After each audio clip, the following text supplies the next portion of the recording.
સાત્વિક રેસીપીની video સિરીઝમાં આજે બનાવવાના છીએ શિયાળા સ્પેશિયલ હળદરનું શાક.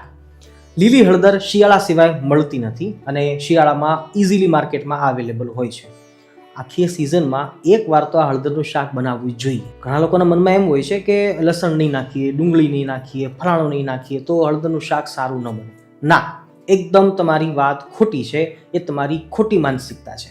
હળદરના શાકને વધારે સ્વાદિષ્ટ બનાવવા માટે આપણે એના ઓપ્શનમાં એટલે કે લસણ અને ડુંગળીના ઓપ્શનમાં પણ બીજી વસ્તુઓ નાખી શકતા હોઈએ છીએ અને અમે સંતો ખાસ કરીને બનાવતા હોઈએ છીએ. તો આજના દિવસે લસણ અને ડુંગળી ન ખાનાર લોકો હોય એ તમામ ભક્તો માટે આ સરપ્રાઈઝ છે અને આ લીલી હળદરનું શાક આપણે ઇઝીલી બનાવી લેવાના છીએ. વિડીયોમાં છેક સુધી જોડાયેલા રહેજો. રાધે રાધે. હળદરના શાકની અંદર સૌથી મેઇન વસ્તુ છે હળદર. મેં હાલ ટોટલ 500 ગ્રામ હળદર લીધી છે. 300 ગ્રામ પીળી હળદર છે અને આંબા હળદર છે 200 ગ્રામ લીધી છે. તમે કોઈ પણ એક મતલબ કે પીળી હળદર પણ લઈ શકો છો, પણ મને બંને હળદરનું કોમ્બિનેશન સારું લાગે છે એટલા માટે હું બંને લઉં છું. કારણ કે આંબા હળદરનો પણ એક પોતાનો ટેસ્ટ હોય છે, એક પોતાની સુગંધ હોય છે અને એના માટે જરૂરી છે. નંબર 2, એ સિવાય બીજા તમામ શાકભાજીઓ છે, તમામ મસાલાઓ છે એ એકદમ ઓપ્શનલ પણ છે અને ઓછા રાખવાના છે. દાખલા તરીકે આપણે લસણ ડુંગળી વાપરતા નથી તો એની જગ્યા ઉપર આપણે કેપ્સિકમ મરચું લઈ શકીએ છીએ. એ ઉપરાંત આપણે આદુ નાખી શકીએ છીએ. ઉપરાંત આપણે ધનિયાના ડંઠલ છે એનો ઉપયોગ કરવાના છીએ લસણ ડુંગળીની જગ્યા ઉપર. એ સિવાય તીખી મરચી છે, ટામેટાં છે, વટાણા છે, મીઠો લીમડો છે અને હા, એ સાથે સાથે ઘી છે, જે ગીર ગાયનું ઘી આપણે ઉપયોગ કરી રહ્યા છીએ અને હળદરના શાકની અંદર ઘીમાં જ વઘાર થતો હોય છે. ફરીવાર કહું છું, હળદરના શાકની અંદર જો પ્રોપર ટેસ્ટ લાવવું હોય તો ઘીની અંદર જ વઘાર કરવાનો છે, એમાં આપણે ચૂકવાનું નથી. અને પાછળથી ગ્રેવી માટે આપણે થોડું ખાટું દહીંનો ઉપયોગ કરીશું. બસ આટલી વસ્તુઓ સાથે સુંદર સ્વાદિષ્ટ શિયાળાનું બસાણું કહેવાય, શિયાળાની એક અલગ અને સ્પેશિયલ આઇટમ કહેવાય એવી હળદરનું શાક આપણે બનાવીને તૈયાર કરીશું. સૌપ્રથમ મસાલા કૂટવાથી શરૂઆત કરીએ છીએ. 10-12ની સંખ્યામાં કાળા મરી અને 10-12 લવિંગ લીધા છે, એને કૂટી કાઢીએ. હવે તીખા ઝાયકા માટે આપણે તીખી મરચી લઈએ છીએ. હું હાલ 3 વ્યક્તિ માટે શાક બનાવી રહ્યો છું. એ પ્રમાણે હું 4 થી 5 તીખી મરચી, 2 મોટા ટુકડા આદુ. જો આપણે જૈન છીએ તો આપણે આદુ નથી ખાતા હોતા તો એને સ્કીપ કરી શકાય. હળદરને સારી રીતે ધોવી જરૂરી છે અને પછી આપણે એને છીણવાની છે. અમે છાલ નથી ઉખાડતા, મીન્સ કે હું છાલ નથી ઉખાડતો. તમે ચાહો તો છાલ ઉખાડી શકો છો. મને લાગે છે કે છાલ ઉખાડવાની બહુ જરૂર નથી હોતી, તો ડાયરેક્ટ જ છીણી લેતા હોઈએ છીએ. બંને હળદરને સારી રીતે છીણી લઈએ, નાની અથવા મોટી છીણી દ્વારા.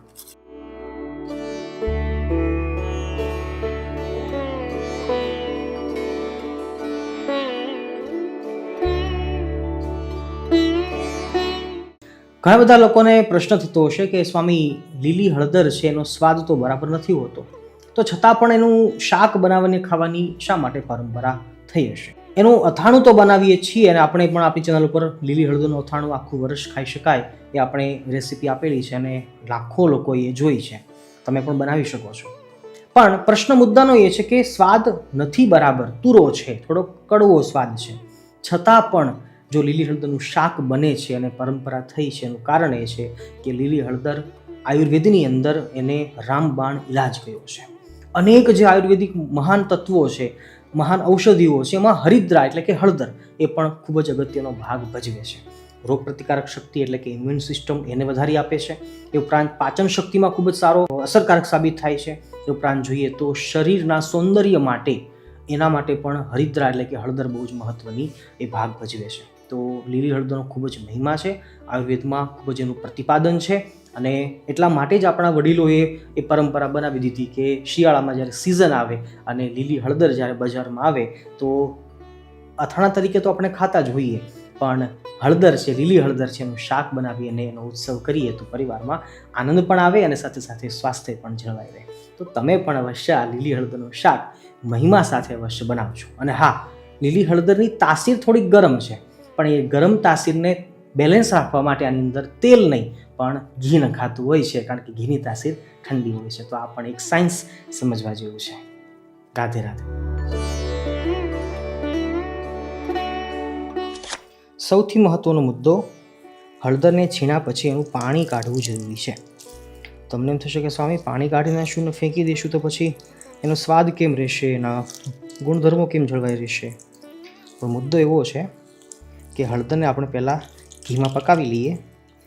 પાણી છે પાછળથી નાખીશું, આને ફેંકવાનું નથી, ભૂલશો નહીં. ફરીવાર કહું છું, પાણીને ફેંકવાનું નથી, ફક્ત પાણીને કાઢી રાખી દેવાનું છે અને પાછળથી એને આપણે ઉમેરીશું. પછી કહેતા નહીં સ્વામીએ નહોતું કહ્યું.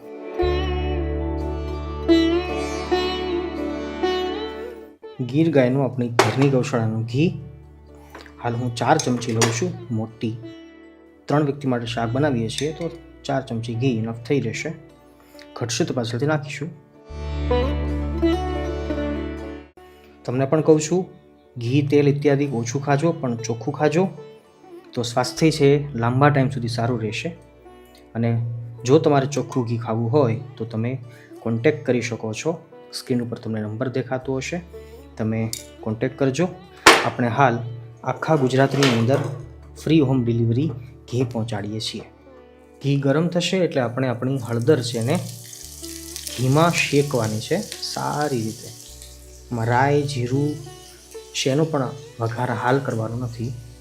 અને આમ તો પરંપરાગત જોઈએ તો લોકો આમાં રાઈ જીરુંનો વઘાર લેતા પણ નથી હોતા, પણ આપણે પાછળથી કરીશું ફક્ત જીરાનો વઘાર, અને બહુ વાર છે હજી. બંને હળદીને સારી રીતે ઘીમાં શેકી લઈએ લાંબો ટાઈમ સુધી. કેટલો ટાઈમ માંગે છે હું કહું છું તમને. 4 ચમચી ઘી મને ઓછું લાગ્યું હતું એટલે હું હજી 2 ચમચી ફરીવાર નાખું છું. ઘીમાં જ આપણે હળદરને પકાવવાની છે. ઢાંકીને પકાવીશું તો ઝડપથી પાકશે. 2000 years later. 10 મિનિટ પછી જોઈએ છીએ તો હળદર ઓલમોસ્ટ પાકી ગઈ છે. જુઓ, ઘી છૂટું પડવા માંડ્યું છે અને હળદર છે એ પ્રોપર પાકી ગઈ હોય એવી ફિલિંગ આવે છે. હવે આપણે આ હળદરને બહાર કાઢી લઈએ છીએ અને બાકીના શાકભાજીને પકાવી દઈએ.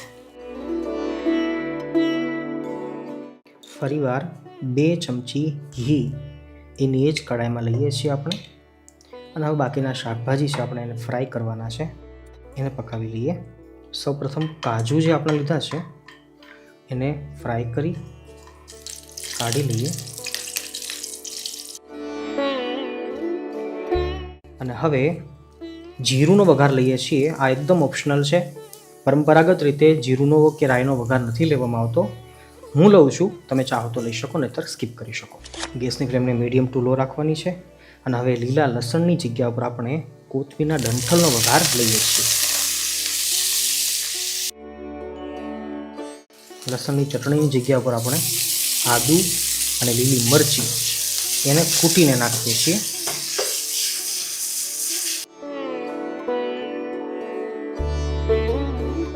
કડી પત્તાનું કટિંગ છે. હવે નાખીએ છીએ લીલા વટાણા, એને કૂટી લીધા હતા ખાંડણીની અંદર, જેથી એ ફટાફટ પાકી જાય. આખા ભંગા ક્રશ કરી લઈએ તો ઝડપથી પાકશે. 1 મિનિટ પછી નાખીએ છીએ ટામેટાં. સારી રીતે ટામેટાં પાકી જાય ત્યાં સુધીનો ટાઈમ આપીએ. ટામેટાની સાથે સાથે આપણું મેઇન હથિયાર હળદરનું પાણી જે બચ્યું હતું એને નાખીએ છીએ અને એની સાથે સાથે ટામેટાને પકાવીએ છીએ. શાકભાજી અનુસાર પહેલાં નાખી દઈએ નમક. હળદરનું નમક બાકી છે. 1 મિનિટ માટે પકાવી લઈએ, પછી આગળ વધીએ. 1 મિનિટ પછી જોઈએ છીએ ટામેટાં ઓલમોસ્ટ પાકી ગયા હશે.